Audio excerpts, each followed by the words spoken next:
우리 공동체가요, 이제 새해 첫 달에 4주에 걸쳐서 담임 목사님께서 말씀을 전해주셨어요. 기억하고 계신가요? 우리 은혜의 말씀을 받았는데요. 하나님 나라, 복음, 교회, 공동체로 이어지는 말씀이었지요. 이제 2월에는요, 목사님들이 돌아가면서 주제 설교를 하게 되었어요. 이제 주제 설교를 처음 맡게 되면서 성도님들과 나누고 싶은 가장 먼저 떠오른 주제가 저는 사랑이었습니다. 주제 설교다 보니까 꼭 우리가 이제 묵상하고 있는 큐티나 성경 통독의 진도를 따라가야 되는 것은 아니었는데요. 우연찮게 생명의 삶 묵상도 마침 마태복음 5장의 산상순의 가르침을 다루고 있었지요. 이번 주에요. 근데 그 가운데서 특별히 원수 사랑에 초점을 맞춰서 사랑의 주제를 다루라고 이끌어 주신 게 아닌가 하는 생각이 들었습니다.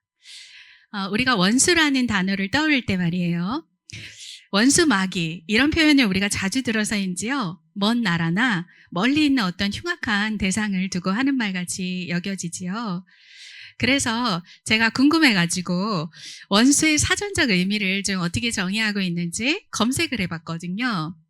그랬더니 우리가 통상적으로 이해하고 있는 원한이 맺힐 정도로 해를 끼친 사람이라고 나오더라고요. 그런데 그 아래 정말 요즘 말로 우픈 한 줄을 발견했어요. 원수 아랫줄에 뭐가 있었는지 아십니까? 왼수라는 단어가 나오더라고요. 그리고 그 뜻은 더 우펐는데요. 부부 사이 등에서 애증을 담아 표현하는 말, 왼수 이렇게 나와 있었어요. 이렇게 왼수라는 관련 파생어를 설명하는 문구에서도 쉽게 알 수 있듯이 실상 원수라고 말할 수 있는 대상은 어쩌면 멀리 있는 흉악범들이 아니라 도무지 무시할 수도 외면할 수도 없는 우리들의 삶의 현장을 공유하고 있는 가까운 대상일 수 있다는 것을 생각하지 않을 수 없었습니다. 실제로 상담이 이루어지는 대부분의 내용도 노골적인 공격에 의한 것이든 은근한 괴롭힘이든 작정을 하고 척을 진 것이든 그 내용과 정도가 제각각 다르지만요. 가족, 친지, 동료, 이웃에 의한 원한이나 함께 살아가는 그들로 인한 그 원망들이 맺힌 응어리들을 많이 토로할 때가 많은 거죠. 그래서 우리가 흔히 영적 전쟁의 현장을 언급할 때 달리 제3의 장소나 제3의 대상을 떠올리는 것이 아니라 가정 안에, 직장 안에, 때로는 교회 안에서 일어나는 일들을 말할 때가 있다라는 것입니다.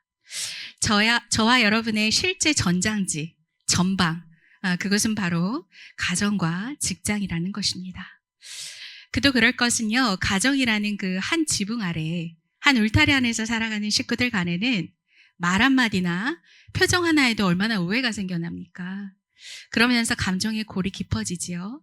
그리고 이게 반복될 때 그런 과정들은 상대에 대한 판단과 미움과 어쩔 때는 포기까지로 이어집니다.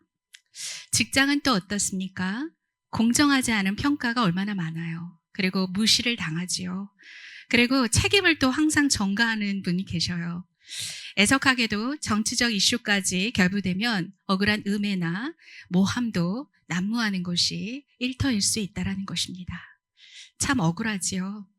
저도 직장 생활을 해봤는데 억울한 일 많이 겪었습니다. 현상만을 바라보고 표면적으로만 생각한다라면 당연히 응어리가 생길 수밖에 없습니다. 그러다 보니까 자연스럽게요. 나의 마음에 나의 경력에 해를 끼치는 그를 향한 정죄감에서 제 자신이 헤어나오기가 어렵습니다. 내 삶을 원망과 한으로 얼룩지게 만든 그 대상을 정죄의 법정 앞에 마땅히 세워두는 일, 이것이 가정이나 직장에서 반복적으로 일어나는 우리들의 일상이라는 것이지요. 그런데 오늘 말씀은 어떻습니까? 우리에게 다른 이야기를 하고 계신 것 같아요. 원수를 사랑하라. 너를 핍박하는 그를 위하여 기도하라. 심지어 이것이 선택적 권면이 아니라 분명한 명령어로 주어졌다는 사실이지요. 왜 하나님은 믿는 우리들에게 사랑을 명령으로 건네주시는 걸까요? 그 이유는 생각보다 단순합니다.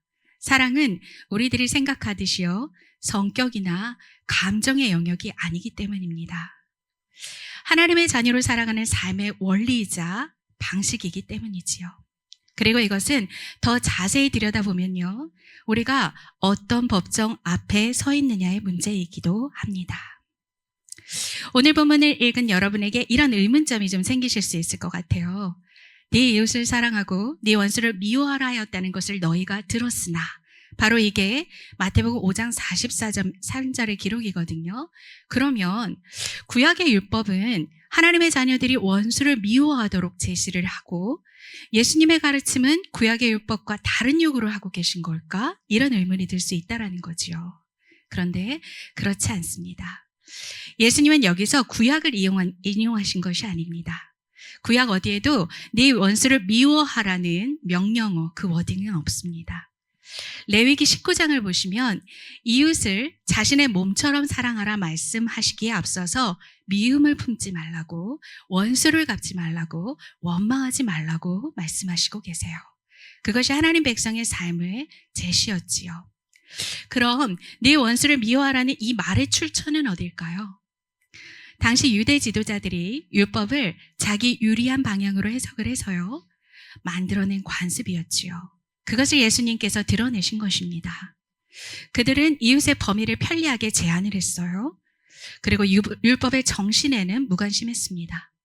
원수를 미워하라고 하셨어 라는 말이 입에서 입으로 전해졌을 거예요.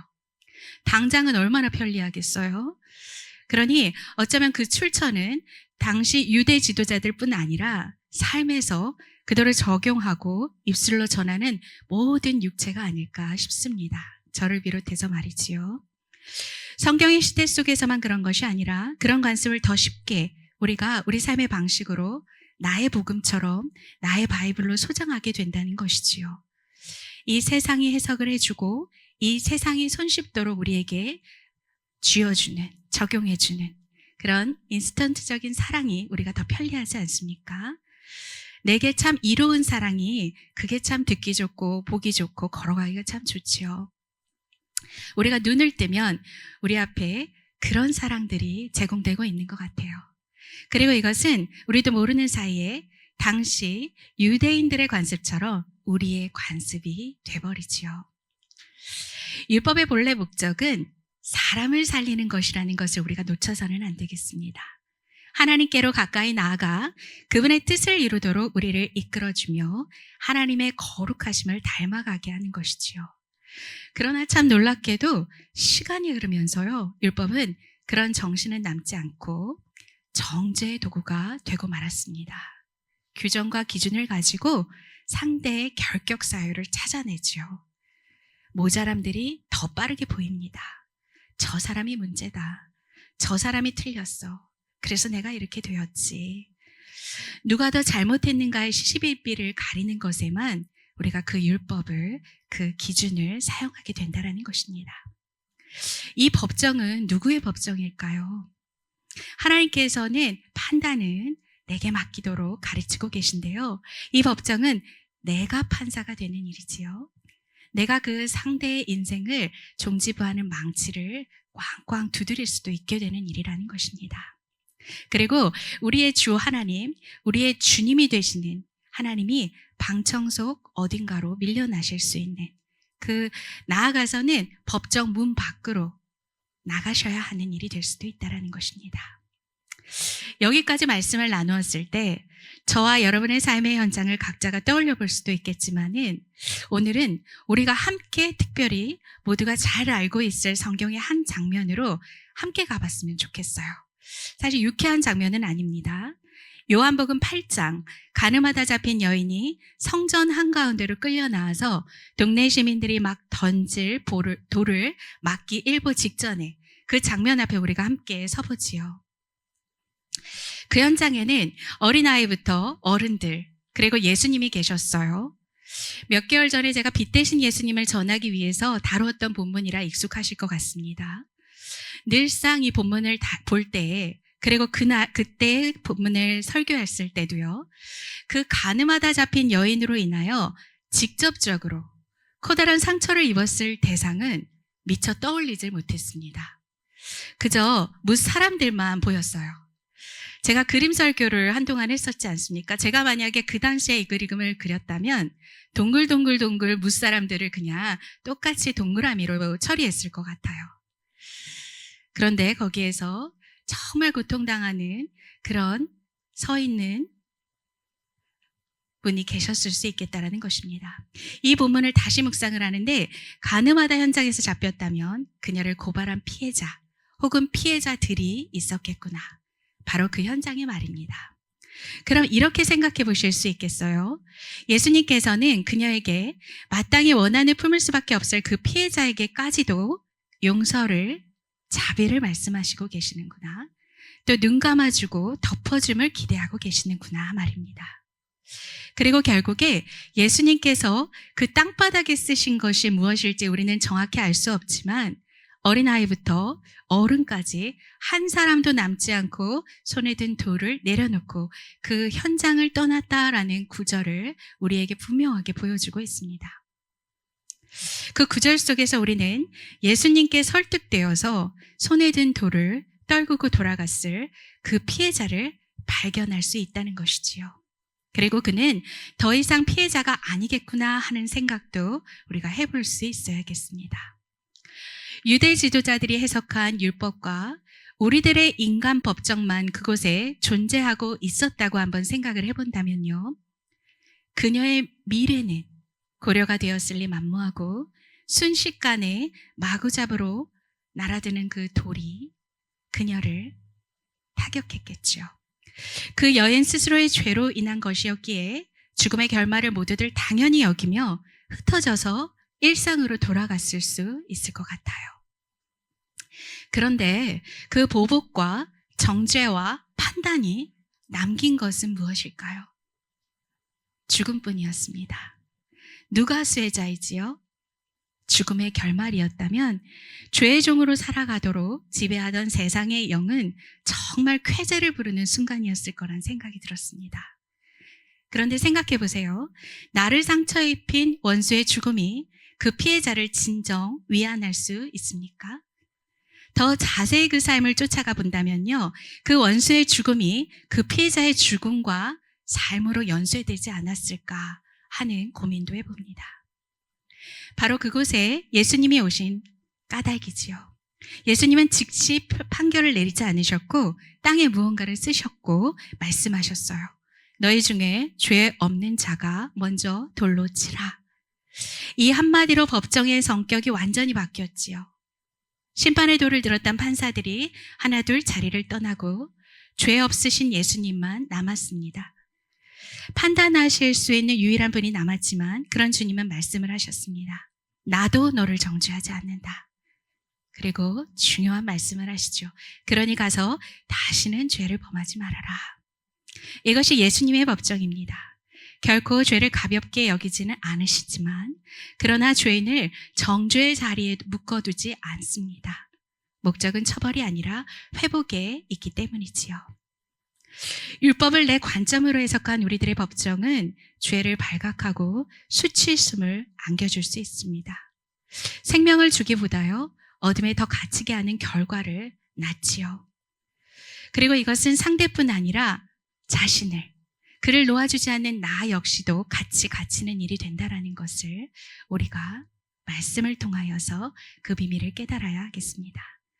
그런데 예수님의 법정은요, 십자가로 죄를 소멸하심으로써 죄인을 달리 살아가게 하시는 자리입니다. 새로운 삶의 기회이기도 하고요, 풍성한 생명을 부어주시는, 살리는 법정입니다. 우리에게 예수님의 방식, 예수님의 법정을 선택해서 그 은혜의 법정 앞에 나도 서고 그리고 나도 살고 상대도 세우고 상대도 살려주시기 위해서 그분이 이 땅에 오셨고 십자가를 기꺼이 지셨으며 우리 삶의 방식을 완전히 교체해 주시는 주님이 되셨습니다. 함께 주 안에서 화목과 자유를 누리도록 하시기 위함이지요. 그러기에 사랑은 우리에게 명령으로 주어진 것입니다. 사랑은 앞서 말씀드렸듯이 감정도 성격도 아닌 하나님의 자녀로 살아가는 방식을 선택하는 일이기에 그렇습니다. 그러니 원수를 사랑하라는 명령 앞에 우리가 할 것은 내가 재판관된 나의 법정에서 주의 법정으로 용기 내어 발을 내딛는 법정의 이동입니다. 주님을 신뢰할 때 가능할 거예요. 주님을 사모할 때 더 쉬워지겠지요. 계속 판단하고 죄를 묻고 따지는 정죄하는 법정에 머물 것인가? 아니면 회복케 하시는 예수의 법정으로 옮겨 살아갈 것인가? 예수님은 지금 이 시간 저와 여러분에게 말씀하십니다.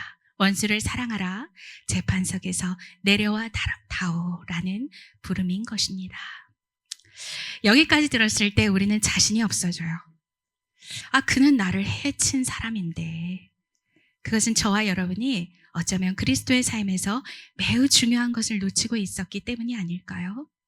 이를 오늘 본문에서 정확하게 짚어주고 계신데요. 원수 사랑에 대한 부름에 이어지는 다음 명령은 무엇인가요?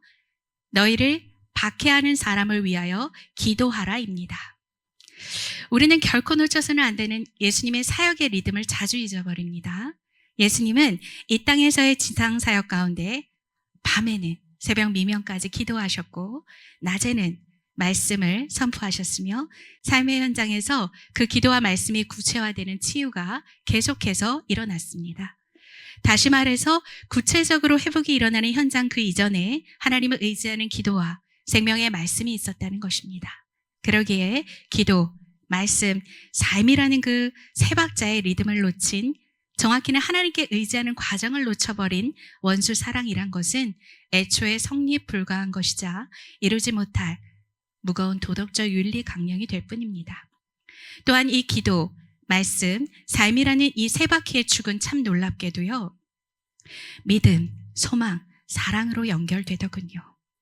원수를 사랑하는 말씀에 응답하기를 원한다면은 믿음으로써 주님께 그 대상자를 맡겨드리는 절박한 기도의 시간이 먼저 필요하다는 것입니다. 주님, 내 좁은 마음으로는 그를 사랑할 수 없습니다. 그 절박한 기도의 시간 가운데 나의 무능을 인정하게 돼야 한다는 거지요. 그런 시간들을 통해서 오직 이것은 주님께 속한 영역이라는 것을 발견하게 될 거고요. 그것을 고백하면서 마치 어린아이와 같은 전적 의존의 과정이 주어질 것입니다. 원수 사랑처럼 우리들로 하여금 주님을 더 의존하게 하는 일이 또 있을까요? 원수 사랑처럼 그분께 더 가까이 나아가게 만드는 주님과 하나됨이 필연적이 되는 일이 또 있을까요? 그런데 놀랍게 이 기도 시간은 그 원수 사랑만 이루는 시간은 아닌 것 같아요. 우리들의 뷰가, 우리들의 관점이 주님의 관점으로 바뀌는 시간이지요. 만약 원수를 위해서 기도하는 시간, 우리가 가만히 주님을 바라보고 있다라면 주께서 이 시간 나를 기도의 자리에 앉힌 그 은혜와 그로 인하여서 변화될 그 대상의 그 비전을 바라볼 수 있게 하신다라는 것이지요. 그러므로 하나님의 뜻을 나도 이루고 그도 이루고 우리가 이루는 그러한 시간이 될 수 있다라는 것입니다. 그리하여서 사랑의 동기가 준비되는 시간이지요. 이런 기도의 시간을 통하여 우리는 주와 더불어 먹고 주와 더불어 먹는, 주님이 나에게 오셔서 더불어 먹는 하나됨을 경험하게 됩니다. 그러기에 믿음의 기도는 우리가 원수마저 사랑하게 되는 은혜의 삶으로 열고 들어가는 문과도 같습니다. 요한계시록 3장에서 볼지어다 내가 문 밖에 서서 두드린다. 내 음성을 듣고 문을 열면 내가 그와 더불어 먹고 그도 나와 더불어 먹는다 말씀하시지요. 그 문을 열고 들어가 사랑의 주님과 더불어 먹고 마시는 시간이 있을 때 주님의 그 정죄치 않으며 구획을 나누지 않는 경계 없는 무한한 사랑이 우리를 통하여 원수와 같은 대상에게까지 흘러가게 된다는 것을 기억하기 원합니다. 그리고 또한 우리는 원수 사랑 앞에서 소망으로서 말씀을 붙잡아야 한다는 것이지요. 주께서 얼마나 약속에 신실하신지, 사로잡힌 자들을 어떻게 끈질기게 포기하지 않으시고 이끌어내시는지 말입니다. 그러기에 우리 주님이 얼마나 믿을 만한 분인지 말이지요. 그렇게 믿음의 기도에 이어서 말씀으로 소망을 지속적으로 품어낼 수 있다면 주님의 시간표에 반드시 주님의 결실을 맺게 하는 것을 보게 될 것이라는 말이지요. 그 믿음과 소망의 걸음이 우리의 삶 속에서 사랑으로 구체화되어 나타날 수 있다는 것을 붙잡는 저와 여러분이 되기를 원합니다. 아멘. 여기서 잠시 제가 성도님의 허락하에 짧은 일화를 나눠드리고자 합니다. 우리 성도님께서 어느 날 전화기에 마귀라는 이름의 전화가 울리는 것을 제가 곁에 있다가 보게 되었어요. 그 이유인즉슨 정말로 가까운 대상자가 그 삶을 마치 마귀처럼 고통스럽게 했기 때문이지요. 그래서 그의 이름은 마귀였습니다. 그런데 제가 그걸 보다가 우리 선도님이 참 겸손하고 순전한 분이세요. 그래서 혹시 그 이름을 바꿔보지 않겠냐고 권해봤습니다. 그래서 시간이 지나고 나서 우연찮게 그 전화가 어떻게 이름이 바뀌었는지 궁금해서요. 물어왔죠. 그랬더니 받지마라고 바꿨다는 거예요. 이유를 물어보니까 일이 바빠서 우연찮게 수신을 딱 눌렀을 때 하루 종일 기분이 상해서 받지마로 해두고 안 받으려고 했다라는 거예요. 그 삶의 무게가 느껴지십니까? 얼마나 그 대상에 고통을 주었기에 우리 너무 이해하고 공감할 수 있는 영역일 것 같아요. 그런데요, 놀랍게 하나님의 말씀을 날마다 먹고 마시는 그녀의 삶에는 여자라는 것은 공개되었습니다. 죄송합니다. 그의 삶에는 변화가 일어났는데요. 나중에 그 대상자의 역할 이름으로 바꿨더라고요. 누구 아무개의 이름은 아니고요. 그 대상의 예를 들어 부장님이면 부장님, 사장님이면 사장님 이런 역할의 이름으로 말입니다. 정말 원수와 같은 존재를 향한 우리의 한 발짝 변화가 쉽지 않다는 것을 우리가 잘 알지요. 그러기에 감히 제가 그 성도님께 참 귀하다, 애쓰고 수고하셨다는 말씀 드리고 싶어요. 주의 상급이 클 것이란 말씀도요. 왜냐하면요, 그분의 마지막까지 정말 잘 하고 보내드리는 모습을 보았거든요.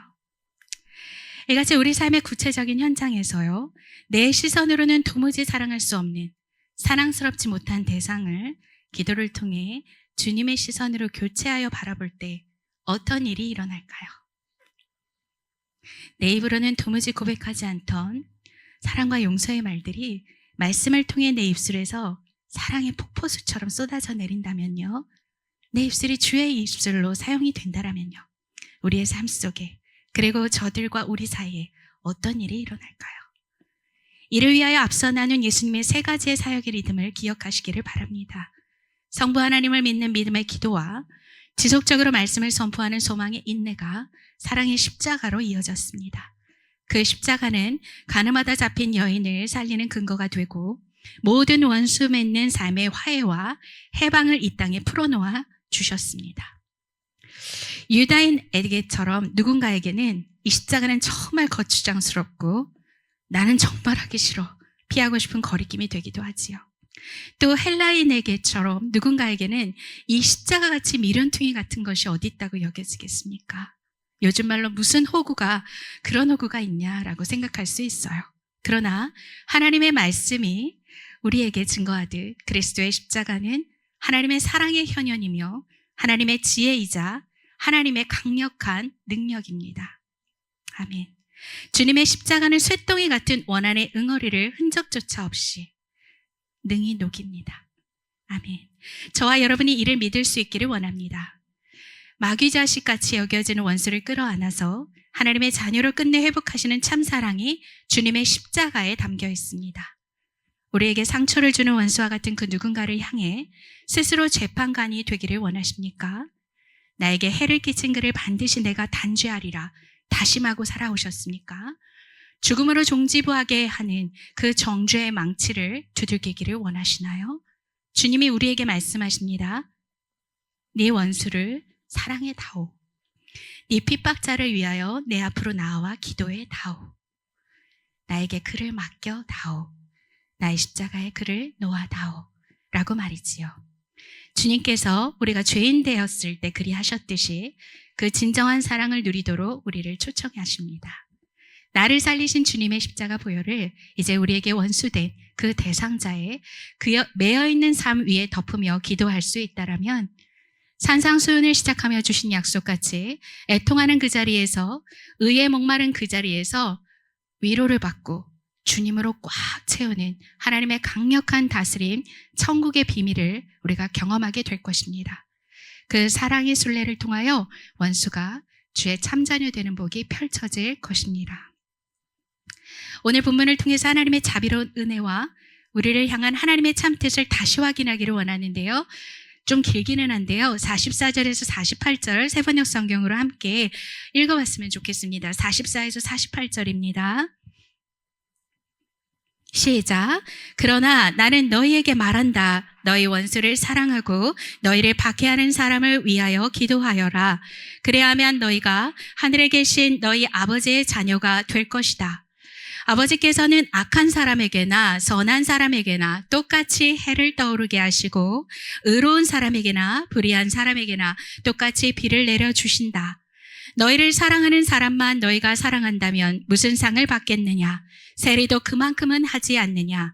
또 너희가 너희 형제 자매들에게만 인사를 하면서 지내면 남보다 나을 것이 무엇이냐? 이방 사람들도 그만큼은 하지 않느냐? 그러므로 하늘에 계신 너희 아버지께서 완전하신 것 같이 너희도 완전하리라. 아멘. 이제 말씀을 맺어가고자 합니다. 하나님의 통치가 모든 영혼, 온 열방, 그리고 온 땅의 회복을 향해 열려져 있습니다. 하나님은 악인, 선인, 의로운 자, 불의한 자 모두에게 공평하게 해와 비를 비추고 내려주십니다. 은혜와 기회의 시간들 가운데 하나님이 우리를 사용하기를 원하세요. 하나님의 자비와 긍휼이 아직 여전히 누군가의 원수가 되어 살아갈 수밖에 없는 치우친 인생들에게 미치고 있다는 것이지요. 하나님의 관심은 원수된 깨어진 삶들의 치유와 회복에 있습니다. 그리고 먼저 하나님의 자녀된 이들에게 그 모난 삶에서 헤어나올 방법을 아직 알지 못하는 대상을 품고 기도하도록 이끌어 가시지요. 이 사람을 위해서도 기도해 줄 수 있겠니? 이 사람까지 사랑할 수 있겠니? 물어오세요. 만일 우리가 여전히 재판석에 앉아서 정죄의 방식으로 살아간다면요, 우리의 법정이 주님의 법정으로 변화를 입지 않는다면 결코 불과할 것입니다. 나의 판단과 미움이 주님의 긍휼을 막아서고 있기 때문입니다. 그런데 생각해보면 예수님을 만나지 않았다면요, 우리들의 삶이었을지도 모를, 어딘가에 사로잡혀 있는지조차 인식하지 못하는 그 삶에 대한 이해와 긍휼로 정죄 대신 회복의 시선으로 바라봐 달라고 하나님 말씀하시는 것 같아요. 바로 우리들의 모습이니까요. 하나님의 자녀된 삶의 원리이자 방식인 사랑을 명하시면서 우리의 결정을 기다리고 계십니다. 사랑을 결단해 주기를 기다리세요. 그리고 추가하시지요.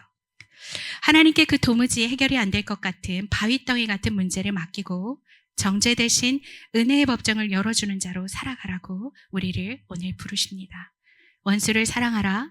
핍박자를 위하여 기도하라. 우리들에게 우리 각자의 원수를 위하여 영적 전장을 대신 기꺼이 치러내줄 장수라고 말씀하세요. 하나님의 군사라고 말씀을 하시죠. 저와 여러분이 이것이 불가하다, 버겁다 느낀다면 어쩌면 우리가 그 깨어진 관계 앞에서 실제 사랑하기로, 용서하기로, 실제 기도하기로 아직 결정을 내리지 못한 때문일 수 있겠습니다. 아직 그 문을 열고 들어가서 주님의 폭포수와 같은 사랑의 공급을 받고 살아가지 못하는 때문일 수도 또 있겠어요. 그 사랑에 있어서 초조와 두려움, 불안을 느끼며 사는지도 그래서 모르지요. 주님의 십자가 사랑의 언저리만을 맴돌 때에는 그 사랑을 내가 해야 하느냐, 사랑에 겁을 잔뜩 먹게 되는 것 같습니다. 그래서 우리에게 온전한 사랑만이 두려움을 내어 쫓는다고 말씀해 주시지요. 주중에 홍 목사님께서 올려주신 영상을 보셨는지 모르겠습니다. 아기 영상이었거든요. 아기가 엄마와 떨어졌을 때 초조하고 불안한 이유에 대해서 소개하는 영상인데요. 마치 캥거루처럼 붙어있는 아기가요, 엄마와 자신을 하나로 여긴다고 합니다. 자신의 손을 자신의 손으로 여기지도 않고 발도 자기의 것으로 인식을 못한대요. 그냥 엄마와 아이가 하나인 것이지요. 어린아이 같지 않으면 하나님 나라에 들어갈 수 없다는 말씀의 비밀이 그 영상 보면서 생각이 났어요. 아기가 엄마 품에서 자기 팔과 다리를 자신의 팔다리를 인식 못할 정도로 하나가 되어서 엄마를 사랑하며 안겨 평온히 살아가듯이 우리가 그렇게 주님 품 안에서 주님으로 먹고 마시며 우리 마음이 주님의 심장으로 채워지고 우리 눈이 주님의 시선으로 변화되는 복을 함께 그려보기를 원합니다. 겉돌고 맴돌 때는 막막하기만 하는 이 사랑은 놀랍게도요, 그 심장부로 들어갈수록 쉬워지는 비밀이 있습니다. 이를 폴 밀러는 그의 책에서 사랑은 더 깊이 들어갈수록 더 쉬워지는 법이라고 표현했어요. 또한 잔네 기용은 그의 책에서 이 여정을 마치 평화의 강 속에 잠긴 것 같다라고 표현했습니다. 오늘 본문의 바로 앞문맥은요, 오리를 가자라는 사람에게 심리를 가주라고 말하세요. 겉옷을 벗어달라는 사람에게 속옷까지 내어주라고 말씀합니다. 겉옷을 오른뺨을 치는 사람에게 왼뺨을 내밀라고 하시지요. 그리고 흔히들 이게 가능해? 라고 우리는 말합니다. 먼저 사랑으로 승리한 고결한 신앙인들의 고백처럼 갈수록 더 쉬워지는 사랑의 삶이라면요, 주님의 심장부로 파고 들어가 안길수록 가능하지 않을까요? 만일 이것이 불가하다면 말씀에 기록되지 않았으리라고 믿습니다. 그러기에 백리는 못 가줄까? 속옷이 아니라 머리카락인들 못 잘라줄까? 오른뺨 왼뺨 때리는 사람에게 날 잡아잡수 라고는 못할까? 그렇게 응대하는 날도 오기를 소망을 품어봅니다. 이것이 선으로 악을 이기는, 원수를 이기는 삶이 될 테니까요. 살리는 삶이 될 테니까요. 이것이 원수 머리 위에 숯불을 올려놓는 일이 되어서 원수된 삶에서 벗어나게 하는 사랑의 뜸이 될 수도 있다는 것을 또한 믿기를 원합니다. 원수 사랑은 그 어떤 우리의 믿음의 행보보다 예수님이 내 안에서 살아 역사하신다는 승리의 표지가 됩니다. 그 사랑에 더욱 뿌리 내리고 주의 온전하신 사랑을 더 닮아져서 저와 여러분의 삶의 현장에 주의 승리가 강력하게 나타나기를 원합니다. 그리스도의 십자가가 우리 모두를 살렸듯이요, 원수 같은 인생을 하나님 자녀 인생으로 회복시키는, 그리고 우리도 살고 함께 더불어 살아가는 회복시키는 비전이 우리들의 삶을 통하여 실현되어지기를 원합니다. 그 사랑을 경험하지 못한 세상에 하나님의 사랑이심을 보여줌으로써 반당과 정죄로 물든 세상에 죽음을 초래하는 정죄의 방식을 우리가 끊어내고 예수님의 살리는 은혜의 법정을 보여주고 열어주는 거룩한 빛 예수모의 교회로 함께 걸어가기를 주의 이름으로 축원합니다. 아멘.